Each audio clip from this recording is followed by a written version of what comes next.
জয় শ্রীকৃষ্ণ, রাধে রাধে। গোলুগপুর পরিবারে জানাই সকলকে স্বাগত। তো এই ভিডিওটা হচ্ছে মোক্ষদা একাদশীর ভিডিও।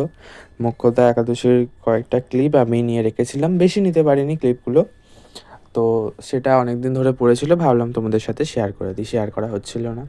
তো দেখো, প্রথমেই গোমাতা চলে এসেছিলো একদম সকালবেলা। এটা ও গোমাতা এসে কি করছিল, দরজা ধাক্কা মানে শিংগুলো রয়েছে, কত বড় বড় শিং দেখো গোমাতা, সেই শিংগুলো দিয়ে ও দরজা ধাক্কা মারছিল আর আমাদের ডাকছিল। তারপর এলাম ওকে, তারপরে রুটি ছিল, রুটি খাইয়ে দিলাম, খেলো। তারপর ও ভীষণ পরিমাণে ওর গলা চুলকাচ্ছিল, দেখো তোমরাই দেখতে পাবে।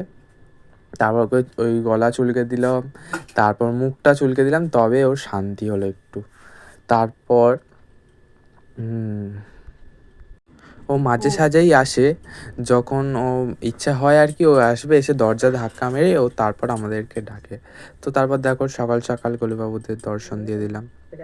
গোলুবাবু এখন বসে আছে। সেদিনকেও কি প্রসাদ পাচ্ছিল, হ্যাঁ, ও সেদিনকে প্রসাদ পাচ্ছিল হচ্ছে বিস্কুট, আর এদিকে আছে মধু, মধু দিয়ে তুলসী পাতা দিয়ে দেয়া হয়েছে, যেহেতু একাদশী ছিল। মধু আর কি একটা কিশমিশ দেওয়া ছিল ভোগে, তো তাই জন্য দুটো আলাদা আলাদা দেওয়া হয়েছে, কারণ একাদশী ছিল বলে। তো সেটা আমরা প্রসাদ পেয়েছিলাম, যেহেতু বিস্কুটটা আমাদের হবে না প্রসাদ তাই জন্য আমরা আলাদা দিয়েছিলাম।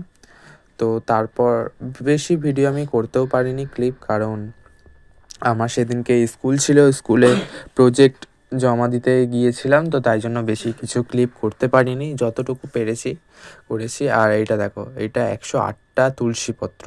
সেদিনকে কি মন গেল, আমি ভগবানকে 108টা তুলসীপত্র নিবেদন করব ভাবলাম। তো তারপর এটা দেখো, এটা হচ্ছে গীতা, যথাযথ শ্রীমদ্ ভগবদ্ গীতা যথাযথ এটা। তো এটা সেদিনকে হচ্ছে গীতা জয়ন্তী ছিল, কারণ সেদিনকে ভগবান কুরুক্ষেত্রের যুদ্ধে দাঁড়িয়ে অর্জুনকে ভগবান গীতার জ্ঞান প্রদান করেছিলেন, তো সেদিনকে গীতা জয়ন্তী ছিল।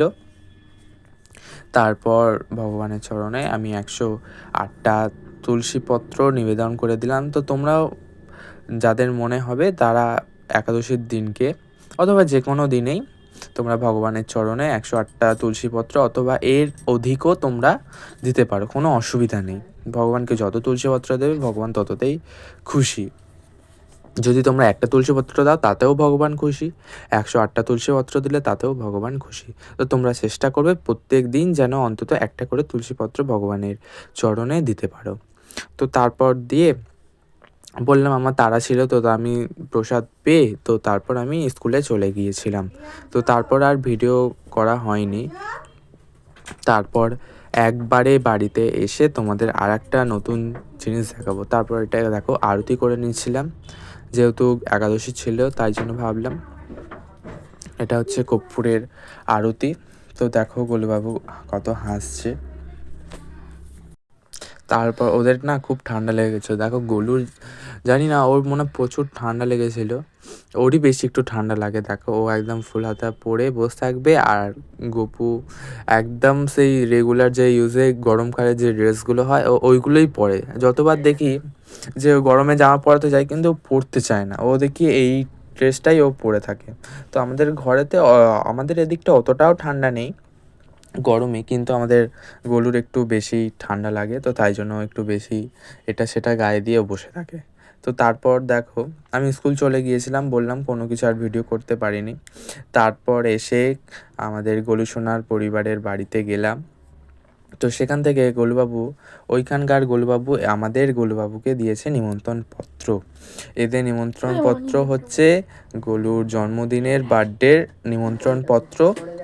তো সেটা আমি প্রথমে গোলুকে গপুকে দেখিয়ে দিলাম, তারপর তোমাদেরকে দেখাচ্ছি। তো দেখো গোলু সোনার পরিবারে তোমরা আশা করছি সকলেই চেনো। তো সেদিনকে তো সেই ওর গোলুর বার্থডেটা রয়েছে, তো সেই আমন্ত্রণ পত্রটা আমাদের গোলুবাবুকে দিয়ে দিলাম এসেই। তো তারপর তোমাদের সাথে শেয়ার করছি, দেখো কত সুন্দর করে একটা এদিকে ছড়া লেখা আছে। তো তারপর আবার অন্য একদিন নেক্সট ভিডিওতে তোমাদের সাথে দেখা হচ্ছে। আর তোমরা পারলে একটু রাধে রাধে কমেন্ট করে দিও। আর দেখা হচ্ছে নেক্সট ভিডিওতে। সকলকে রাধে।